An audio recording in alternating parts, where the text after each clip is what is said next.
안녕하세요. 케니입니다. LJR 학생의 수업 계획을 말씀드리도록 하겠습니다.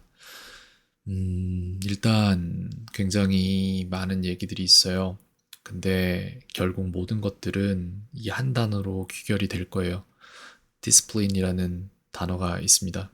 이 단어가 있는데 우리나라 말로 정확히 그 의미를 짚어낼 수는 없어요. discipline, 이런 단어가 있는데 discipline, 규율, 학문, 기강, 징계, 훈련 이런 말이 있죠.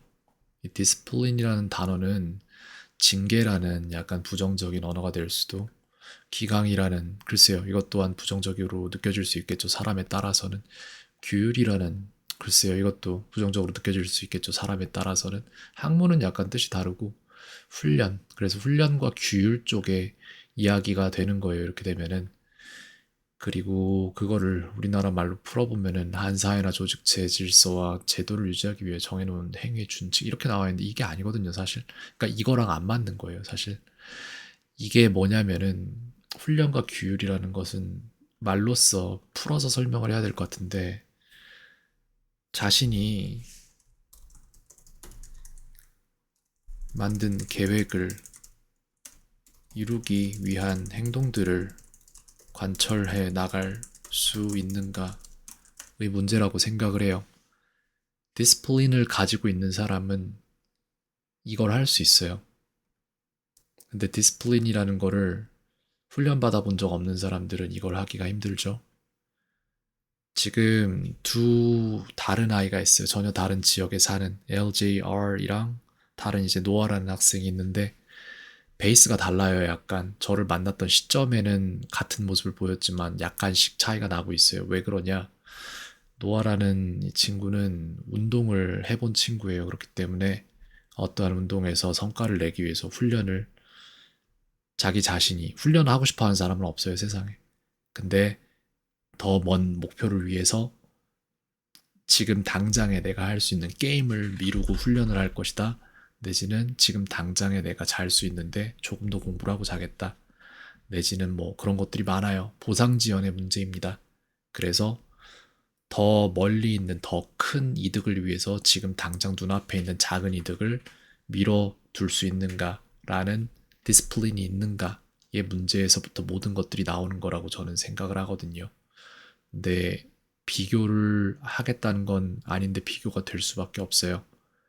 그래서 결과적으로 한 학생은 디스플린을 가져본 적이 있고 훈련을 해본 적이 있는 학생이에요. 그게 자기 의지였던 아니었던 간에.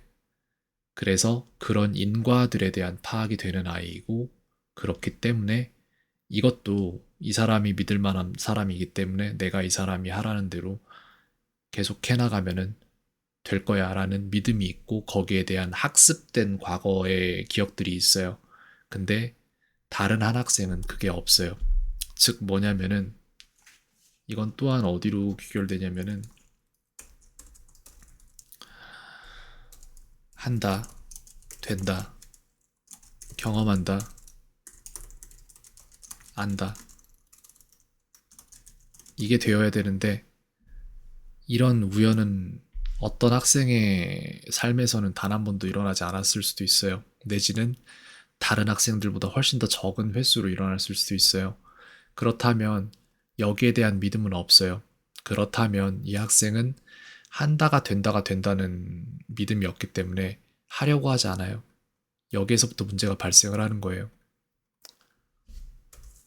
어떻게든 뭐든 하게 만들고 그 안에서 실제로 발전하는 경험을 시킬 수 있으면 긍정적 강화가 가능하지만 변화가 필요한 학생이 무엇도 하지 않는 상태로 굳어지면 그건 그 누구도 바꿔낼 수 없다. 이게 문제라고 저는 생각을 합니다. 그렇기 때문에 극단적인 예를 들었던 게 지난주였죠.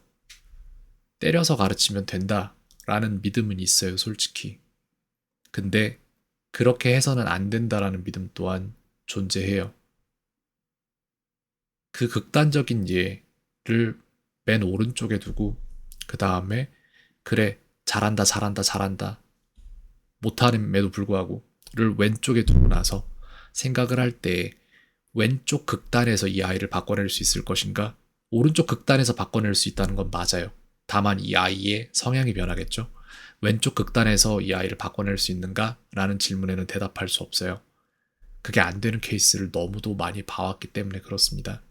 그렇다면 스윗스팟, 즉 최적점은 이 중간 어딘가에 존재한다는 얘기인데 그게 어디인지 가늠하는 게 너무도 힘든 상태예요. 왜 그러냐면 모두가 가진 목표 때문에 그렇습니다. 선생의 무의식, 선생의 의식, 이 가진 목표가 다 다를 거예요. 학생의 무의식, 학생의 의식, 학부모, 무의식, 학부모의 의식, 모두 다 다를 거예요. 이 모든 것들을 종합해서 설명을 해보자면 선생의 무의식, 아마 일반적으로 많은 선생들이 저랑은 상당히 다를 거예요. 그냥 핑계를 대고 싶은 사람들이 훨씬 많을 거예요. 난 할 만큼 했어. 근데 저는 그게 아니거든요.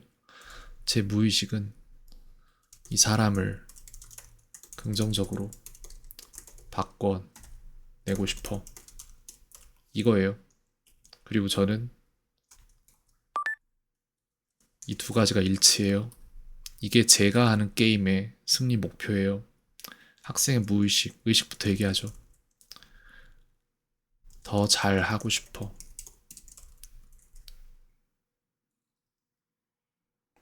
그리고 또 뭐가 있을까? 삶이 편했으면 좋겠어. 내가 발전해서 삶이 편해지면 좋겠어.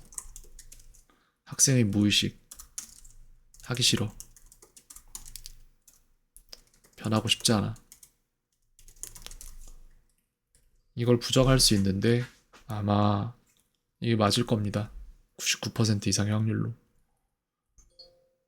편하고 싶어. 이거거든요.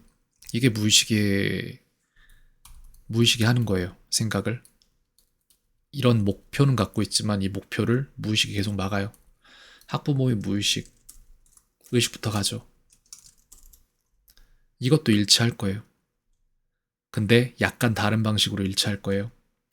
내 아이가 행복했으면 좋겠어. 이거거든요. 똑같아요, 여기는. 똑같거든요. 근데 다음이 약간 다를 수 있어요. 내 아이가 다치지 않으면 좋겠어. 이게 약간 다른 이유가 더 강해져서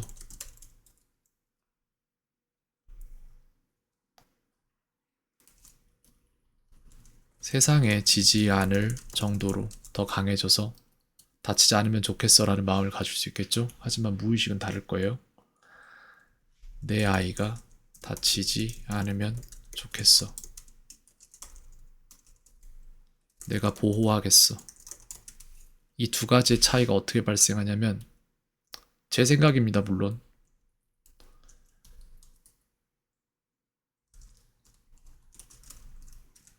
모든 아이가 겪고 성장해야 할 모든 시련들 다 막아준다.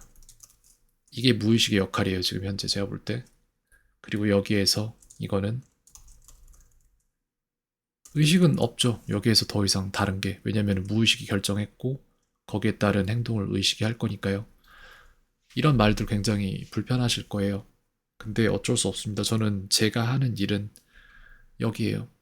이 사람을 긍정적으로 바꿔내고 싶어. 이 사람을 긍정적으로 바꿔내고 싶어 해요. 그렇기 때문에 일반적인 다른 선생들이 이 수업을 계속해서 나는 이 수업으로 돈을 벌어서 내가 윤택하고 편안한 삶을 살겠어라는 목표를 갖지 않아요. 그렇기 때문에 심지어는 이런 전 통증 같은 사람입니다. 문제가 있으면 문제라고 말을 하고 그것이 고쳐져야 될 거라면은 아픔을 주는 사람이에요. 왜냐면 제 목표는 이거니까요. 그래서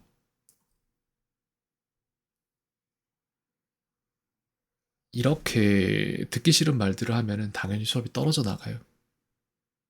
그럼에도 불구하고 제 목표에 부합하지 않는다면 이게 떨어져 나가고 제가 여기에 일조해서는 안 돼요. 여기에 일조해서 내지는 학생의 무의식에 일조해서 그냥 언젠가 괜찮아지겠지라는 안도를 줘서는 안 되는 거예요. 저는 그런 사람이 돼서는 안 된다고 생각하고 살고 있는 사람입니다. 내가 제공할 서비스는 마취제 같은 안도가 아닌 지독히도 고통스런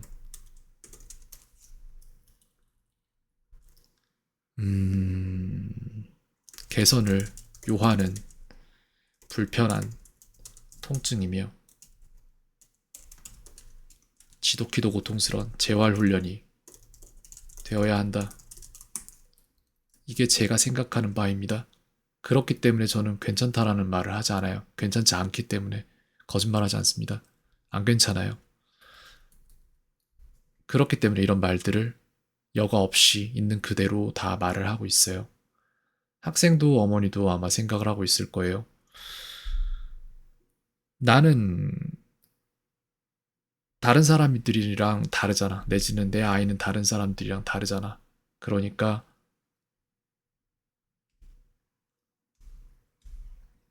이게 지금 나의 최선일 거야. 이게 지금 내 아이의 최선일 거야. 라고 생각할 수 있어요. 저희 모두는 우리가 통제할 수 없는 것들에 대해서 납득해버리는 경향이 있어요. 그냥 인정하고 수긍해버리는 경향이 있습니다.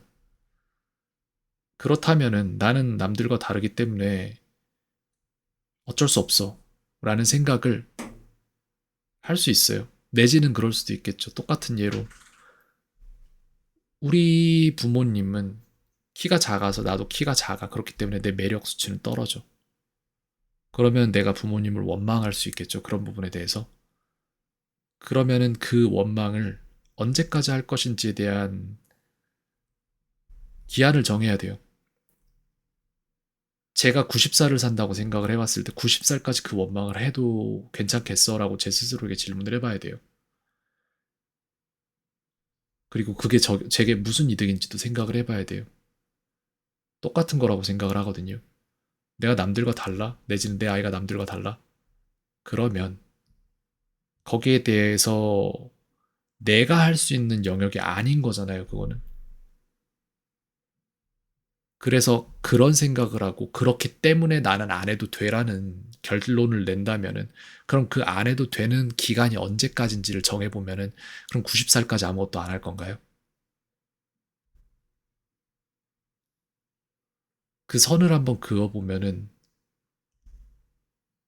결국 그런 부분들에 대해서는 인정할 것은 인정하고 필요한 것은 해나가야 되는데 그 안에는 어떠한 남 탓도 없어야 돼요. 남 탓을 하려면은 기한을 정해야 되는데 그 기한을 제 나이 90으로 정해봤자 제겐 도움이 되지 않아요. 80도 너무 길어요. 70도 길고 60, 50, 40 다 길어요. 그 기간을 당장 오늘 3시간만 최대한의 에너지를 써서 모두 다 그래 할 수 있는 탓을 모두 다 하고 그 다음부터 안 해버리는 게 맞아요, 사실.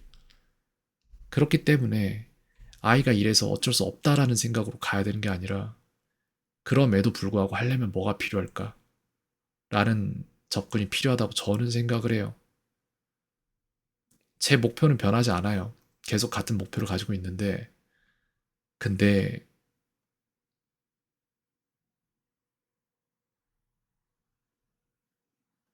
글쎄요. 제가 계속 믿어주고 아이에게 긍정적인 강화를 주려고 해도 긍정적인 행동이 없었어요. 마지막으로 아이의 숙제를 받은 건 언제였을까요?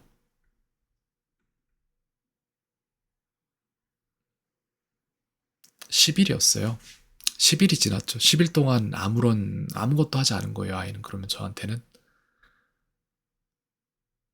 이거는 분명 문제가 있어요. 그리고 굉장히 특이하게도 제가 더 이상 안 좋은 소리를 하지 않겠다라는 얘기를 한 뒤에 아이는 뭔가를 더 안 하기 시작했죠. 그죠? 사람 마음이 그렇거든요.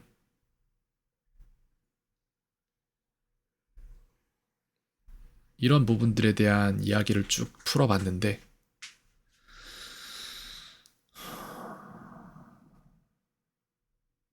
굉장히 불편하실 거라고 생각합니다.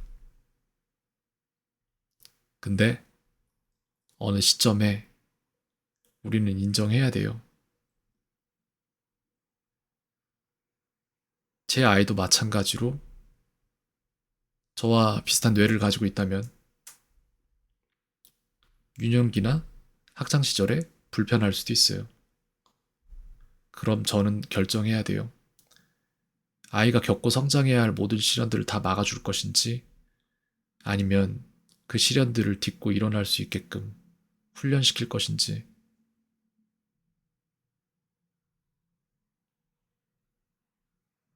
이야기가 좀 두서없이 흘러간 것 같기도 합니다. 하지만 다 필요한 얘기였지 않나 라고 생각을 합니다.